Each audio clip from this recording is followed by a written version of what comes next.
In the previous step, we have seen how to do CA model with only one respondent. Now what we can do is we can use this CA utilities function, which will give us the total combinations, like CA utilities bracket y is equal to my data survey. We have to select the columns of 2:26 and x is equal to my data conjoint columns 5 to 7, and z is equal to levels of df, which we have already created here. Okay, so now you can run this CA utilities,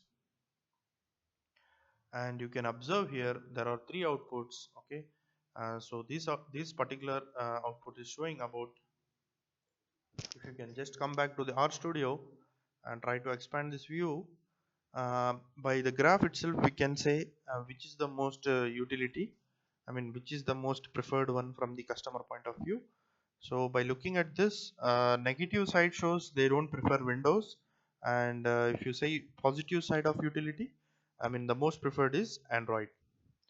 uh, the next one, I mean if you just see it in the zoom one, you can just press the zoom and see it little bit more clearly, which shows Android is the most preferred one. Okay, now there are two more maps generated. So let us see the first map. It shows price attribute. There are 5 different combinations, so people are preferring high price, that is more than 40k.